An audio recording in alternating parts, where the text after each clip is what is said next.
یہ تو بتایا جاتا ہے کہ جناب روزے میں ڈیلے کریں گے تو جناب گناہگار ہوں گے، یہود و نصارہ کا طریقہ ہے، گناہگار ہو جائیں گے، سنت سے ہٹ جائیں گے اور امت خیر سے محروم ہو جائے گی۔ لیکن اس تصویر کا ایک دوسرا رخ بھی ہے جو ان مولویوں نے چھپایا ہوا ہے، خصوصاً سنیوں نے۔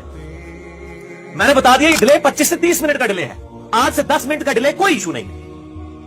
اور اس کو سائملٹینیس کنٹراسٹ جو ہے حدیث، وہ جو یہ چھپاتے ہیں، یہ چوتھی حدیث سن لیں، یہ آج آپ لے جائیں تحفہ، اس کے بعد انشاءاللہ کوئی احتیاط والے معاملے میں مسئلہ نہیں کرے گا۔ یہ چوتھی حدیث بھی حق 4 کتابوں میں، 3 مین سٹریم کی کتابیں، صحیح ابن حبان میں 7491، شعیب ارنوت نے صحیح کہا، صحیح ابن خزیمہ میں 1986، شیخ اعظمی نے صحیح کہا، المستدرک للحاکم میں 1518، امام حاکم نے امام مسلم کی شرط پہ صحیح کہا، اور چوتھی کتاب صحیح الترغیب و ترہیب میں شیخ البانی نے صحیح کہا 1005۔ اور یہ جو حدیث میں بیان کر رہا ہوں جس کا حوالہ دیا، یہ بہت خطرناک الفاظ ہیں اس میں۔ آپ صلی اللہ علیہ وآلہ وسلم کو ایک خواب دکھایا گیا، آپ کو اکثر خواب کے ذریعے وحی بھی ہوتی تھی، نبیوں کے خواب سچے ہوتے ہیں۔ آپ صلی اللہ علیہ وآلہ وسلم نے فرمایا میں نے خواب میں دیکھا کہ 2 فرشتے میرے ساتھ ہیں اور مجھے کسی ایسی جگہ پر لے گئے ہیں جہاں پر لوگوں کی چیخو پکار کی آواز آ رہی ہے۔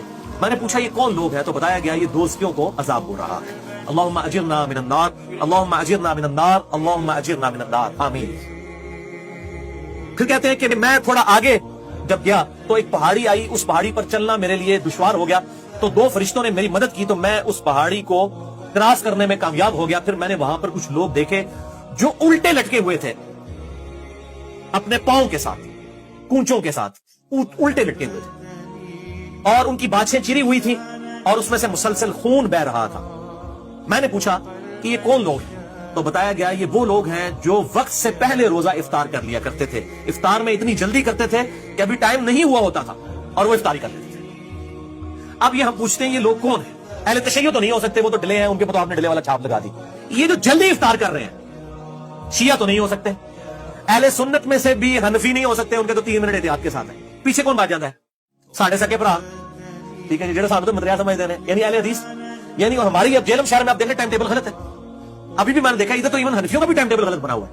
میں نے ان کو بھی بتایا یار 5-6 منٹ پہلے آپ لوگ افطار کروا رہے ہیں، ٹائم ٹیبل حنفیوں کا 7:02 ہے، اہل حدیث کا 7:01 ہے، اور افطار ہو رہی ہے 7:07 کے اوپر۔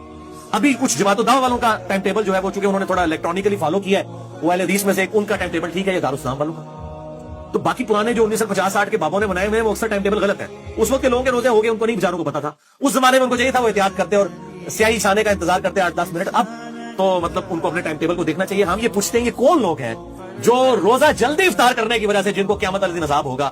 ایٹ لیسٹ اس عذاب کا شکار وہ لوگ نہیں ہوں گے جو روزہ کھولنے میں ڈیلے کرتے ہیں 5 منٹ یا 10 منٹ کا۔ 25-30 منٹ والا تو معاملہ لگا ہے، اس میں بھی کہا ہے کہ سنت سے محرومی ہے، اس کی عذاب کی کوئی حدیث نہیں آئی ہے۔ اس کے اوپر عذاب کی حدیث آئی ہے کہ جو جلدی افطار کرتے ہیں ان کو الٹا لٹکا کے عذاب دیا گیا، ان کی باچیں چری ہوئی ہیں۔ ہم یہ اب علماء سے ہی پوچھتے ہیں، علماء سے پوچھ کے چلتے ہیں، پھر ہم پوچھتے ہیں جن کو عذاب ہو رہا تھا یہ کون ہے؟ اتنی کیسے بھی ختم ہو گئے نے، یہ تسی ہو بھائی جنہوں نے پتا ہے کہ تمہارے ٹائم ٹیبل غلط نے، اور انجینئر صاحب تو دستے بھی نے، پھر بھی ٹائم ٹیبل ٹھیک نہیں کراتے، یہاں تو نہیں کروا رہے، ضد پہ اڑے ہوئے۔ میں نے اپنی ذاتی جیب سے لا کے ان کو ٹائم ٹیبل دیے کہ یار اس میں سے 3 منٹ مائنس کر کے آپ نقشہ ٹھیک کر لیں۔ آ کر دارالاسلام اہل حدیث والوں کا ہی نقشہ ٹھیک ہے اسلام آباد کا، اسی سے 3 منٹ مائنس کر کے جیلم کا بنا لیں، ہٹ درمی پڑیں گے۔ اور اس میں کوئی ایکسٹریم رویے نہیں ہونے چاہیے۔ اگر کوئی احتیاط کر لیتا ہے 5-7 منٹ کی، اس کے اوپر کوئی قدغن نہ لگائے، کوئی فتوا نہ لگائے۔ بار جلدی والوں کو جو ہے ہاتھوں ہاتھ لیں گے، ان کا روزہ ضائع ہو رہا ہے۔ اور ان کے اوپر عذاب والا معاملہ بھی میں نے 4 اہل سنت کی مین سٹریم کی کتابوں سے بتا دیا۔